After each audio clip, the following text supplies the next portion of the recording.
Right, changing it up. I've moved into the main room. Oh, Jesus. Anyway, we've moved into the main room, changing up the background because that is about as special as I can make it. No fancy edits, no nothing, because simply don't know how to do that. But aside from moving location about 10 foot away from the office, what I'm going to be doing is going over, just hide the ball patches, going over the structure that I'm using to build tissue. Again, it's not the structure that you have to use. It's not, it's not the structure. There is no definitive answer. I think it is just more of a case of finding out of what you prefer, what you enjoy, because at the end of the day, that's what you're going to stick to. But it is certainly a case of tidying a few things up, nailing the basics. And again, it's not the usual sort of train, eat, sleep, because people know that, but they potentially miss the mark with the fundamentals of those basics, okay? Because anybody can train, eat and sleep, but how many people do you know out there that train, eat and sleep and don't lose body fat? And how many people do you know who do that as well, but they can't seem to grow any tissue for years, and they potentially look a little bit different, but over time, that iconic picture on holiday, they still look the same. So we're going to be recapping how to actually develop tissue and some structure that I'm using to do that myself at the moment. So for reference, I think it's now 5 weeks in to my off season, and the rate of gain has been really, really nice. It was nice and quick out the mark after the tidy up phase, but now obviously it's nice and slow, which is where we want to be. We don't want to be continuously pushing body weight because that is not the only factor of if you're gaining tissue or not. So we're going to start off with training splits. Now this is advice for anything, but this is actually regardless of if you're building tissue or not. Don't pick an overly ambitious split. And what I mean by that is, if you think you can do 5 per week and you're not too sure, do 3 or 4, okay? In my opinion, if you think you can do 5, you do 4 Monday through Friday, and then on Saturday you feel like you can do another one, just do the 4 sessions, because you're gonna need that Saturday for rest and recovery. Again, there's a lot of lads that will train 5+ days a week in order to, the natural progression of more is better, and it's not. Everything that I kind of discuss on this is a bell curve, and what I mean by that is more is better until a certain point, okay? And it's the same with how much food you should have, how much you should be in a surplus. Again, it is person dependent, and that bell curve for different aspects of what you're doing is going to be at a different point for different people, all right? So I might work better in a 300 calorie deficit, you might work better in a 250, you might work better in a 550. Do you get what I mean? There is no right or wrong way of doing it, in my opinion. It's figuring out where you sit and where your bell curve actually is. So training wise, I am doing 5 sessions a week, and that's because 5 sessions I know I can stick to, 5 sessions I know I can recover from. How do I know I'm recovering? Because I'm progressing from session to session to session. I'm adding a little bit of weight, or I'm adding a couple of reps if I can't add any more weight to the bar or to the machine that I'm using. With those sessions, I'm not doing them back to back. I had another chat with somebody who's been doing 5 sessions Monday through Friday and then using Saturday, Sunday as recovery. If that was me, I would do 4 sessions. I would do Monday, Tuesday, rest Wednesday, and then do Thursday, Friday. And my best advice is, again, it's not a rule, but my best advice is, if you do 3 sessions back to back, you want to have a day off after those 3 consecutive days to make sure that you are actually recovering. Even if you are training different muscles and different body parts, your body is being physically taxed and being drained. So you want to freshen yourself up and get a higher quality of session in after a day of rest compared to just smashing another day out just to keep your streak going. Like a 12-year-old on Snapchat. Anyway, I'm using one of my Instagram captions to remind me. Not that I don't need reminding, it's just structure in it. So when I'm setting out a plan, same exercises, the exercises that work for me and the exercises that I connect well. I've changed a hack squat over to a pendulum squat because I just feel it more on my quads. In the hack squat, I was doing above 100 kilo. On the hack squat at the moment, I'm doing under 50 kilos. But I feel it more on my quads. I feel like my lower back doesn't get as taxed. I feel like my knees don't get as taxed. I feel like it's all on my quads, so I'm gonna pick the pendulum squat. And that just applies to all the movements that I do. If I feel it, I'm gonna keep it in. And it goes back to, I'm gonna put my feet up because, well, I live here. It goes back to that whole influencer thing of this is the best exercise for glutes, this is the best exercise for X, Y, and Z, and I just think that's complete bullshit. Again, you can read all the books that you want and say that this muscle gets stretched or puts under more stress on this exercise, but providing you're completing your exercises to a good range of motion, you're executing them correctly, and you're progressively overloading them, if you feel it, and that is the best exercise for you, then don't listen to anybody else's bullshit. You might work better on a hack squat compared to me, right? People have different preferences. Pick to what you know, pick to what you like to do, and pick what you can connect with. So from these sessions, I am looking to progressively overload. Now, if you're not sure what progressive overload is, you are looking to progressively overload your muscles over a prolonged period of time. I'm sure, again, if it's lads predominantly watching this, you would have gone into the gym and tried to add 5 or 10 kilos to the bar every time you're gonna do a bench, every time you're gonna do a squat, and lo and behold, yeah, on paper it looks brilliant, but you've still got dick thin legs. It's hot in here. Anyway, pendulum squat. I've done 40 kilos for 6 reps. I'm gonna try adding anywhere between 1.25 kg to 2.5 kg and match the amount of reps that I've done. So 1 week I've done 40 kg for 6 reps. The next week on that session again, I'm gonna try doing 41 for 6 reps, or 41 and a quarter, 42 and a half kilos for 6 reps, depending on how I'm feeling on that day, see if I can, push the limit and go for 2.5. In my opinion, you don't want to be pushing more than that mark. And again, it's going to differ depending on just you and if you feel like you're ready and you feel like you're capable. But here's the thing with progressive overload. If the speed of your exercise begins to, it gets quicker and you complete the set, let's say it took a minute before and now it's taking 30 seconds for you to do the same amount of reps and the same, a little bit more weight, then that is not progressive overload, okay? Let's say you're controlling down for 3 seconds, you pause at the bottom for 1, you drive up, that should be standardized, right? You should have that as a standardized way of completing a certain exercise again and again and again. And when you add weight to an exercise, that speed should not change, because that is going to contribute to progressive overload. So if you were doing a dumbbell curl, for example, and you were doing 10 kilos and you were going down for 1, up for 1, down for 1, up for 1, you could do 10 kilos and go down for 3, up for 1, down for 3, up for 1 on every rep. Yes, you haven't pushed up the weight, but you are progressively overloading the muscle by putting more time under tension. You are in that set under tension for longer.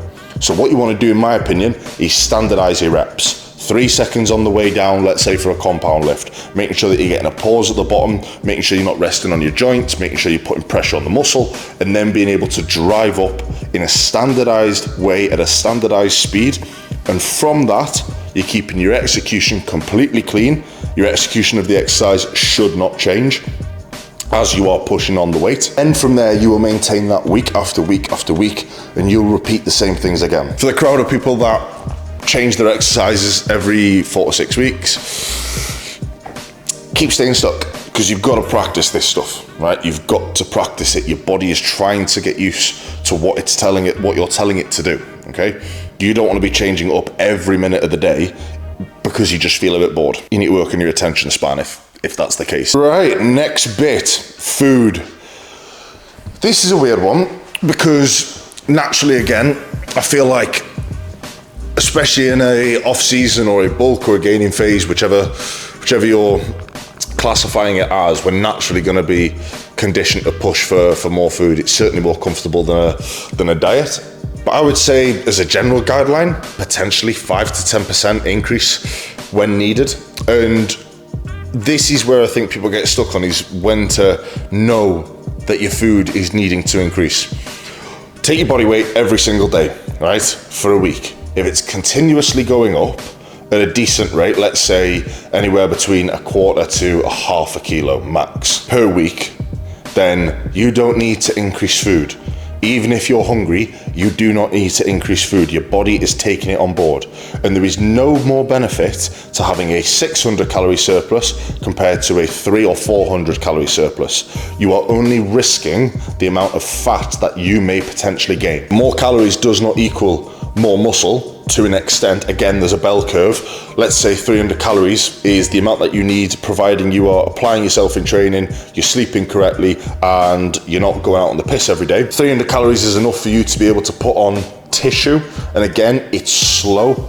It is slow. It's meant to be slow, because if we could get big naturally, very, very quickly, then we'd all be jacked. So me, for example, I stayed at roughly around about 216 pound mark last week, but there was a few fluctuations where it was starting to increase a tiny bit near the back end of the week going into last week. So we just kept food the same because my body was still starting to churn a little bit more out. And what you want to do is basically squeeze the lemon that, you know, you're at that stage, you want to squeeze that lemon and you want to get the most out of that stage before moving on to the next bit. Because if you jump the gun, yes, brilliant, you're eating more food, don't you feel like you've fucking got a big set of bollocks, but at the same time, you are only risking the amount of fat gain increasing. But now, from Tuesday, the food has increased, and all it's increased from is 75 grams of jasmine rice in 2 meals, and now there is 100 grams in each meal. So it's a 50 gram of jasmine rice increase across a day, right? That's it on a training day. That is literally all it is. There's no massive jumps. It's moved up by, I think it was anywhere between 150 and 200 calories. That is literally all it's jumped up by. There's no need for any more, because at the end of the day, that body fat's gonna have to come off at some point if I do start sticking it on, and that's just gonna make my life 10 times harder. And that's what I'd suggest for you as well. If you're not too sure how much to increase your food by, whatever you think, dial it down a touch and then work up from there. Right, this is still something I'm seeing wrong quite a bit, is no separation between training days and rest days.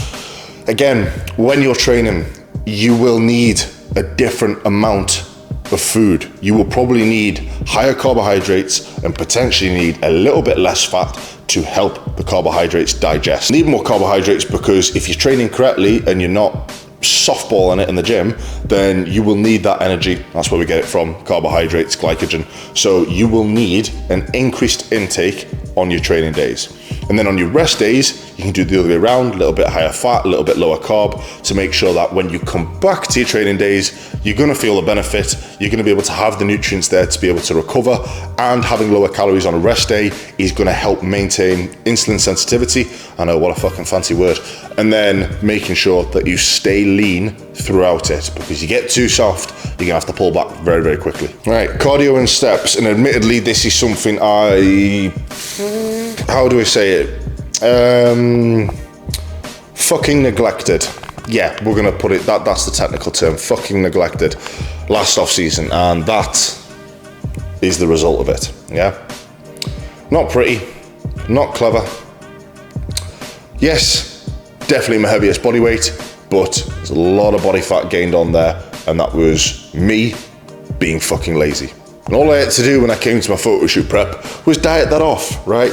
And eat shit, because you end up losing a fuckload of weight, you end up having to starve yourself, and then all of a sudden, you still don't see any like visual improvements because there's so much water and there's a little bit more fat there than what you wanted. Keep cardio and steps in as a baseline. Number one, do what you can manage. For me at the moment, I'm doing 3 lots of 20 minutes per week, so that's 20 minutes 3 times a week, and then I'm doing 10,000 steps every day, regardless of what I'm doing. The bike is just nice and steady. It's just to make sure that, again, it's pumping blood flow, it's gonna help my recovery, it's gonna help my digestion. It's just to make sure that I get a few extra calories burned, just to make sure that I'm keeping my balance right between my food and my expenditure. And then the steps is just to keep a baseline level of expenditure in. And I'm not being funny as well. This is the time of year in November where November, December, January, February, everybody fucks up, right? Because, yeah, I'm gonna say it. This is, I mean, I've not been many places. This may potentially be the shittest place for weather on the planet. It might be, because because by the time you wake up, it's already getting dark, right? And I get up at fucking 5, right? So that's not me calling myself out saying I'm lazy, but you feel like at 4 o'clock when it starts getting dark, the day's gone, but you've still got half of it left. And it's very easy to start becoming complacent, becoming a little bit lazy, and it can be done tomorrow and whatever else. And then all you're doing is giving yourself work for the summer, right? And that's all you're doing. You're banking that work up because it has to get done at some point. You're banking that work up for the summer, right? You want to get out, you want to be able to move. It will just, if anything, improve your mood. When you are training your ass off, when you are having to, obviously you go to work, you've got other things as well, you are pushing up food. And again, if you're doing it over a 6, 8, 10 month period, you are going to be pushing up food for a continuously long time, where through those 10 months, you are getting on every single day more calories than what you need. So you will be putting on weight. It's a lot for the body to manage. Just walking is just going to improve your mood, first of all, right? Let alone setting yourself for good digestion, good recovery.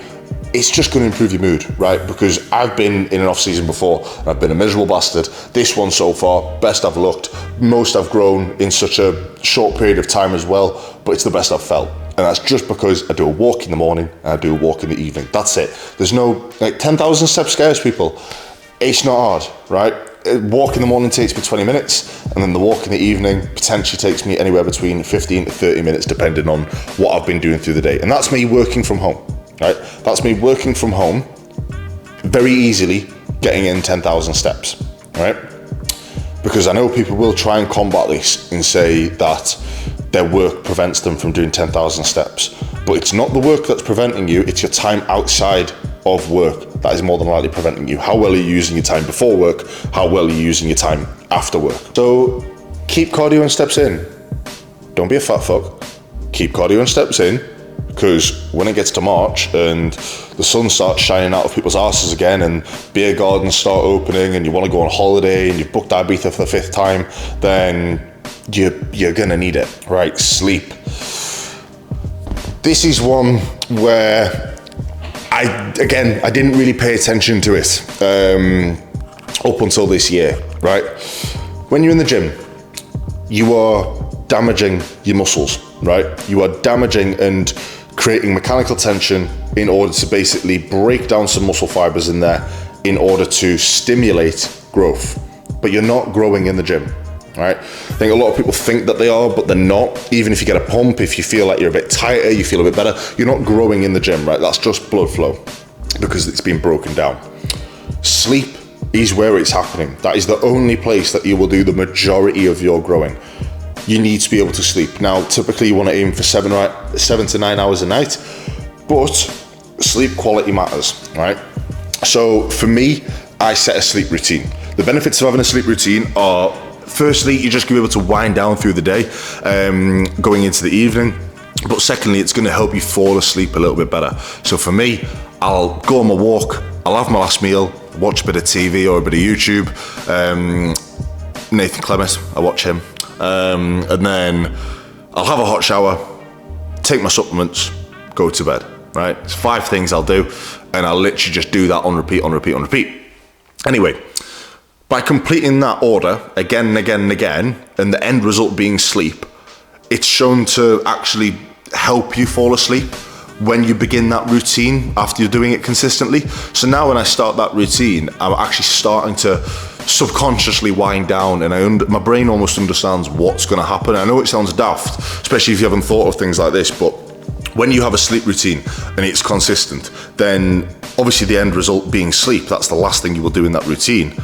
When you start that routine 4 or 5 weeks down the line after continuously doing it, you will naturally begin to fall asleep quicker because your body works off routine. Magnesium, I think I spoke about it in a full day of eating.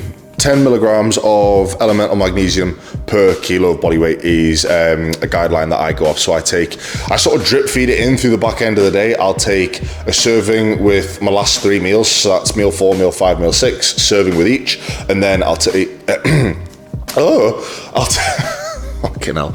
I'll take a zinc magnesium serving at the back end of the day as well. All right, so I'm getting, I think it's about 970 milligrams of total elemental magnesium, and I'm roughly sitting anywhere between, I can't remember, I've been working in pounds for so long, I'm sitting near the 100 kilo mark somewhere, so it's roughly where I need to be. And then lastly, a few things for sleep hygiene. My room is pitch black. I do not watch TV in my room. I try not to go on my phone in my room. I try to limit that as much as possible. I only reserve my bed for sleeping, right? That's it. There's nothing else, because if you're sitting in bed chilling, watching TV, and you are fully wired out your nut just watching something, you're no longer going to associate your bed for a place to sleep in, right? That is the only thing that you need to associate your bed with. Because if you start lying in there, being awake and just doing things and just fucking on and doing whatever, and another 10 minutes, then you are naturally going to start to think that your bed isn't for sleep. And the brain associates different things together. So if you're in your bed and you only ever sleep in your bed, it will actually be easier to get to bed because your brain associates it with sleep. If you don't, then it's obviously a little bit harder, right? The brain doesn't associate the bed with sleep, therefore it's going to find it a little bit harder to fall to sleep. And then lastly, hot shower. Brain needs to drop temperature in order to fall into good quality sleep and make it a bit easier. If you think about when you're on holiday, it's difficult being able to sleep if you've gone to a hot country because it's so hot. You want the room to be nice and cool. You want the room to be blackout to make sure that there's no external light, and then that will help you fall into a deeper sleep a lot quicker. And that is what we're doing.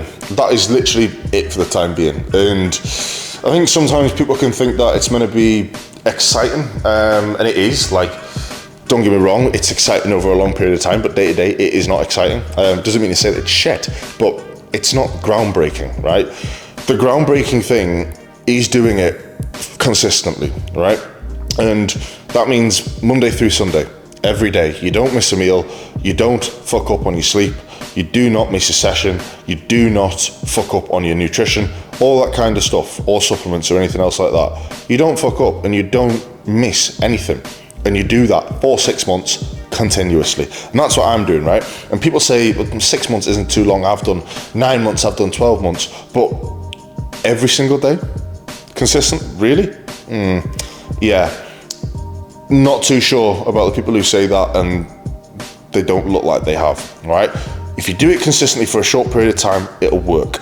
If you do it consistently for a long period of time, it'll work. But the idea is all the basic stuff that you don't consider to be important, the sleep, making sure you're protecting that, your training, going when it is actually feasible for you to do it, that you can consistently be able to do that amount, that's what matters, not jumping in and out the gym whenever you feel like it. And most work routines, right, will be very, very easy to pick what sort of days you're gonna go to the gym, right? If you work from 9 to 5, go before or go after, entirely your preference. You can look into all the reasonings of what you should be able to do X, Y, and Z, but if you prefer the evening to chill with your partner, go see some family, go see some mates, then do it in the morning, right? If you want to wake up early in the morning, go to bed earlier at night, right? It's really, really simple stuff, and it's just potentially sometimes having that honest conversation that, you know, it doesn't matter if you can't do 5 sessions. It doesn't matter if you can't do these mad fucking 1,000 calorie mass gainer shakes. Don't do them, by the way.